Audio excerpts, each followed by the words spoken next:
Artificial ఇంటెలిజెన్స్‌కి సొంత భాష వస్తే ఎలా ఉంటది? సొంత భాషలో ఏఐ మాట్లాడుకుంటే ఎలా ఉంటది?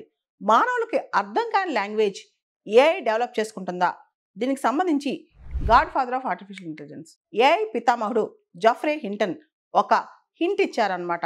ఇంతకుముందు ఆయన అనేక సందర్భాల్లో ఏఐ గురించి కొన్ని కాషన్స్ మనకిచ్చారు. ఒకటి, వచ్చే 5-10 సంవత్సరాల్లో యూనివర్సిటీస్, కాలేజెస్ ఇర్రెలవెంట్ అయిపోతాయి. కంప్లీట్‌గా ఏఐ ట్యూటర్స్ వచ్చేస్తారు. మొత్తం కూడా కస్టమైజ్డ్ లెర్నింగ్ మొత్తం కూడా ఆర్టిఫిషియల్ ఇంటెలిజెన్స్ నుంచే వచ్చేస్తదని చెప్పి ఆయన ఒకసారి అందరికీ చెప్పారనమాట. ఆ తర్వాత వచ్చే 3 డికేడ్స్ 30 సంవత్సరాల్లో మానవాళి ఎక్స్టింక్ట్ అయ్యే అవకాశం ఉంది. 10-20% అసలు మానవాళి ఏఐ వల్ల కనుమరుగయ్యే అవకాశం ఉందని చెప్పి కూడా ఆయన మనకు చెప్పారనమాట. ఇవన్నీ జరిగే అవకాశాలు చాలానే కనిపిస్తున్నాయి. అయితే రీసెంట్‌గా ఒక పాడ్‌కాస్ట్‌లో ఏఐ పితామహుడు జెఫ్రీ హింటన్ ఇంకొక మాట కూడా చెప్పారు. ఏఐ తన సొంత లాంగ్వేజ్ డెవలప్ చేసుకునే అవకాశం ఉంది.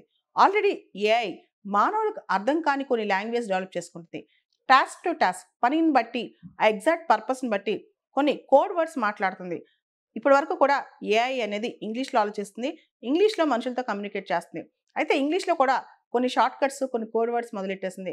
భవిష్యత్తులో ఏంటంటే మనుషులకు అర్థం కాని భాష మాట్లాడే ప్రమాదం కూడా ఉంది. ఏఐ సొంతంగా తనకే తాను మాట్లాడుకునే ప్రమాదం ఉందని చెప్పి 2017లోనే ఫేస్‌బుక్ వాళ్ళు ఒక రీసెర్చ్‌లో తెలుసుకున్నారనమాట. ఏఐ చాట్ బాట్స్ ఫేస్‌బుక్‌కి సంబంధం లేకుండా సొంతంగా కమ్యూనికేట్ చేస్తున్నాయి. వాళ్ళు తయారు చేసిన చాట్ బాట్సే వాళ్ళకి అర్థం కాని భాషలో మాట్లాడుకుంటున్నాయి అనమాట. ఏఐ అనేది కొన్ని సందర్భాల్లో ఎకోస్టిక్ లాంగ్వేజ్‌లో కూడా మాట్లాడుకుంటది. అంటే సౌండ్స్ ద్వారా, శబ్దాల ద్వారా కూడా మాట్లాడుకుంటది. లేదా కొన్ని షార్ట్ కట్స్ ద్వారా, కొన్ని కోడ్ లాంగ్వేజ్ ద్వారా మాట్లాడుకుంటది. ఇప్పటివరకు కూడా మెషిన్స్ మనుషులతో కమ్యూనికేట్ చేసేటప్పుడు, ఆర్టిఫిషియల్ ఇంటెలిజెన్స్ మనుషులతో కమ్యూనికేట్ చేసేటప్పుడు ఇంగ్లీష్‌లో కానీ, ఏదైతే లాంగ్వేజ్ మనం ఫీడ్ చేసామో ఆ లాంగ్వేజ్‌లో సమాధానం ఇచ్చిద్ది.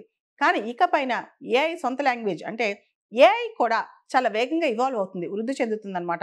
ఆ అడ్వాన్స్‌లో భాగంగా తన సొంత లాంగ్వేజ్ తను మాట్లాడుకుంటదనమాట. ఒకవేళ గనక ఇలానే ఏఐ కనుక సొంత లాంగ్వేజ్ మాట్లాడుకుంటే మాత్రం అది మానవాళికి ప్రమాదకరమే అని చెప్పొచ్చనమాట. ముఖ్యంగా హ్యూమన్ లాంగ్వేజ్‌లో కొంత ఎమోషన్ ఉంటది. ఉదాహరణకి మనం ఒక్కోసారి సడెన్‌గా సరదాగా మన ఫ్రెండ్స్‌ని "నువ్వు చావరా" అంటాం. అది మనం ఎమోషనల్‌గా ఏంటి మన ఫ్రెండ్స్‌తో ప్రేమతో అంటాం అనమాట. లేదా "నీ కర్మరా" అంటుంటాం. అదే ఏఐ ఫంక్షనల్ లాంగ్వేజ్ మాట్లాడుతదనమాట.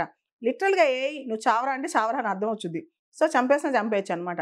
సో, మనుషుల భాషకి మనం రకరకాల పర్యాయ పదాలుంటాయి. కాబట్టి వాటి లిటరల్ మీనింగ్ తీసుకుంటే మాత్రం తర్వాత చాలా కష్టం అవుద్దనమాట. ఏఐ కమ్యూనికేషన్ సిస్టమ్స్ అనేవి హైలీ ఫంక్షనల్‌గా ఉంటాయన్నమాట. దాంతో పాటు అన్ని పనులకి అంటే అన్ని టాస్క్స్‌కి ఒకటే రకమైన కమ్యూనికేషన్ సిస్టమ్స్, ఒకటే రకమైన లాంగ్వేజ్ ఉంటదనమాట. కాబట్టి కొన్ని స్పెషల్ కమ్యూనికేషన్ సిస్టమ్స్ పనిని బట్టి, ఆ కాంటాక్ట్స్‌ని బట్టి మారుతా ఉంటాయి. కాబట్టి ఏఐ కొత్త కొత్త లాంగ్వేజ్ డెవలప్ చేసుకుంటూ ఎళ్లి, ఒక లాంగ్వేజ్ మనం అర్థం చేసుకునేసరికి కొత్త లాంగ్వేజ్ డెవలప్ చేసుకొని, పనిని బట్టి లాంగ్వేజ్ మార్చుకుంటే ఇవన్నీ మానవాళి ఎలా అర్థం చేసుకుంటది? మనుషులు దీన్ని ఎలా తీసుకుంటారు? ఇవన్నీ కూడా భవిష్యత్తే సమాధానం చెప్పాలి. కానీ మనం అనుకున్న దానికంటే శరవేగంగా మన జీవితాల్లోకి వస్తుంది ఏఐ. దీనికి సంబంధించి రీసెంట్‌గా పారిస్‌లో ఒక సమ్మిట్ జరిగింది. ఏఐ యాక్షన్ సమ్మిట్ అనేది. దానిలో ethical use of AI, artificial ఇంటెలిజెన్స్‌ని ఏ విధంగా నైతిక విలువలు పొందుపరిచి వాడాలనే దాని మీద కూడా సదస్సు జరిగిందనమాట. ఓవరాల్‌గా మెషిన్స్ జనరల్‌గా మనతో ఇంగ్లీష్‌లో మాట్లాడతాయి. లేదా మనం ఇచ్చిన భాషతో మాట్లాడతాయన్నమాట. కానీ కొత్త లాంగ్వేజ్ డెవలప్ చేసుకుంటే మాత్రం అది ప్రమాదకరమే అని చెప్పొచ్చు.